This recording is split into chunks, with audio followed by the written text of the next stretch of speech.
Hi guys, so if you haven't suspected it already, I am quite a motivated person. I get a huge rush of excitement and energy and enthusiasm from having dreams, from having goals, from having lists of things that I want to achieve and accomplish for myself. And I think if we don't have those goals, we can very easily drift through life and just feel a little bit stuck. But when we can set some incredible goals for ourselves that we're really passionately committed to and feel capable of achieving and have the right strategies and headspace and game plan behind us, we give our lives a greater sense of meaning and control and direction and overall happiness. Now, I want you guys to make 2017 an incredible one, no matter what your dreams and goals are.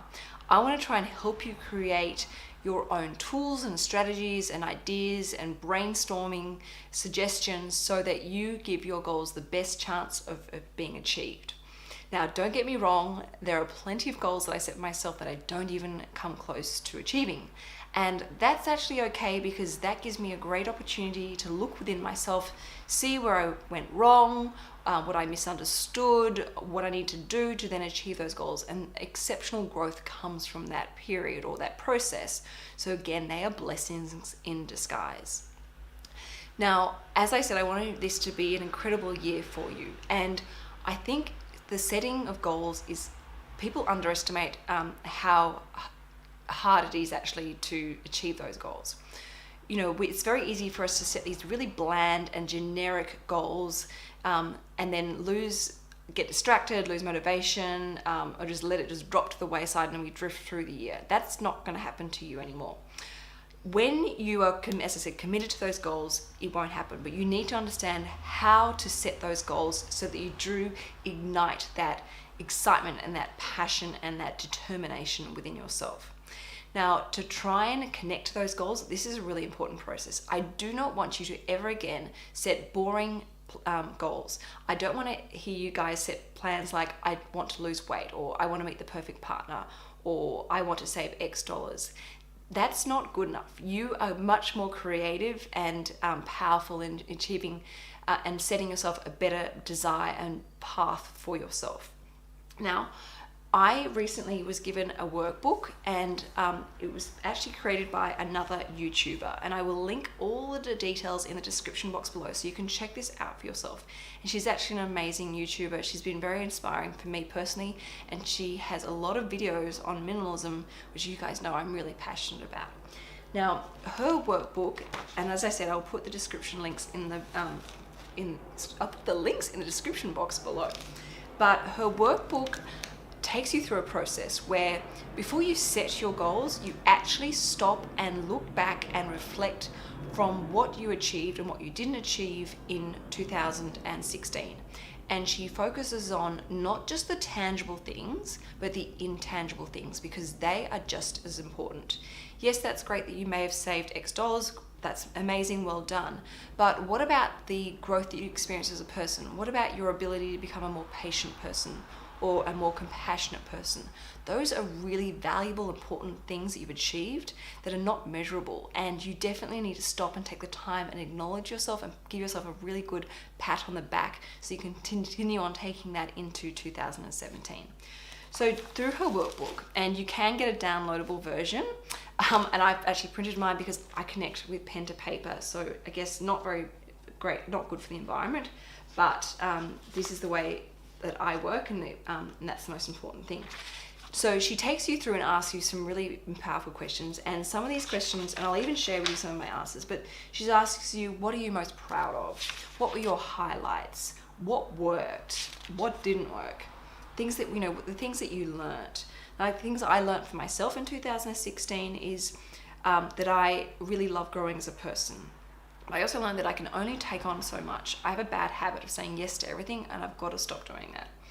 I also learned that I've got to be stricter with Rocco. I have a rubber arm with him, and he's old enough now for me to have some stronger boundaries in place, and I need to sort of enforce those. I also realized I'm a lot more capable than I realized, and I also realized and learned for 2016, I need to be very careful of who I let into my life. Talks about like things that evolved in your life, the people that made a difference in your life. And again, this was really powerful because there are people in my life that I wouldn't say I took for granted, but this question made me stop and realize and acknowledge they're a lot more important to me than I actually realized. People, the girlfriends of mine that give the support and friendship, they're reliable, they help me get sense of clarity.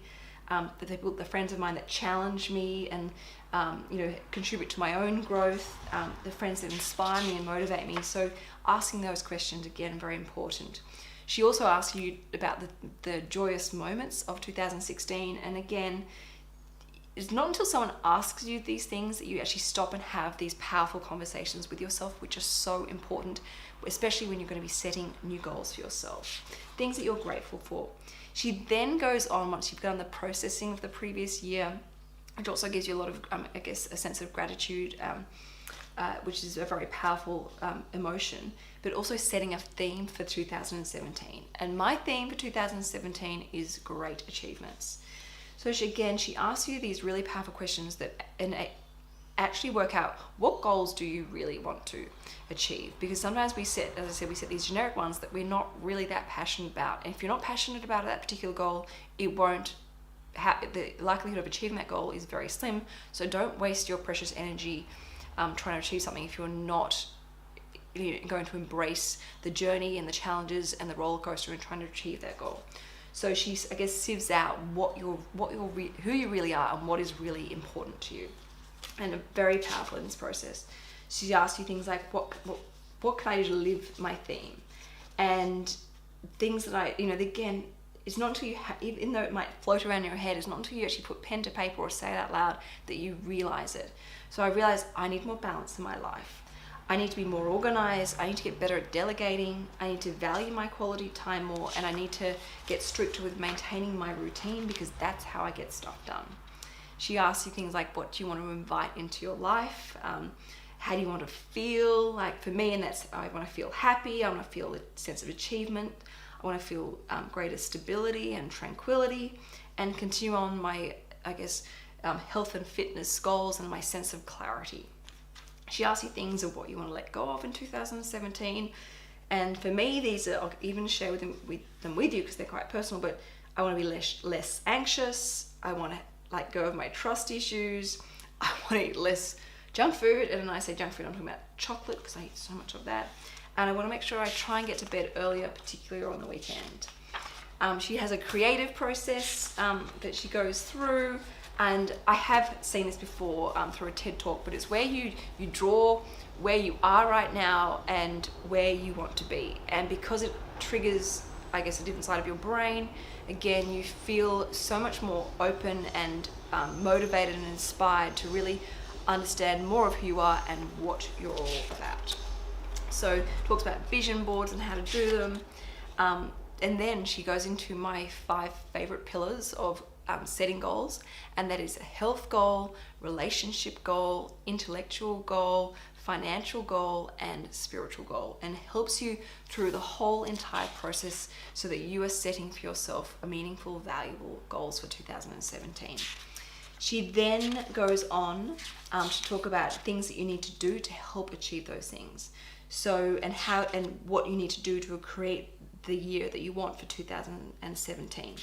And it makes you list activities that you want to do. And I'll share with you some of these. I really want to learn how to play chess. I want to get better at Italian. And she asks you what makes you feel alive. And, this for me is meditation, seeing my friends, getting up early, going for dips in the ocean. Again, a lot of it's connected to feelings, because those feelings are going to give you the focus and motivation to not only set those goals but remain committed to them throughout the year. And it really is a great workbook. Now, what I love about this workbook is that it's a workbook. It's not a book that's going to take you 3 weeks to read. I read this on a plane flight, which took an hour and a half, and that was great. So it actually got me into the right headspace. And she recommends you review this every month. Now, I've actually been reviewing it every week, and which has been great because I am continuously adding more and more points to these workbooks. So I think I'm even feeling more motivated than what I did when I first worked on this workbook. So if you're looking at setting some great goals for yourself and you're planning on an amazing 2017, I highly recommend checking out her website. I've put the link in the description box below. And I look forward to hearing how you think you're going with your goals, because as I said, I want this 2017 to be an incredible year for all of us, and to really bond and share with each other how we're going, how we're able to help ourselves, and how we're able to help other people around us. And on that note, I'm going to read you this powerful mantra that she's written. And I think this is something everybody should do, read as often as they can, even if it means saving it in your phone and reading it if you're feeling down in the dumps. And Rocco even drew on the back of it for me. But it says, you put your name in here. I, Canna Grace Campbell. I am radiant.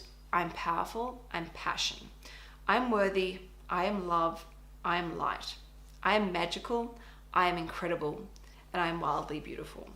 So things like that are going to help you increase your confidence and self-esteem so that you can be the best person that you can possibly be in achieving your goals. I think this is definitely a worthwhile investment. So as I said, description is in the link is in the description box below.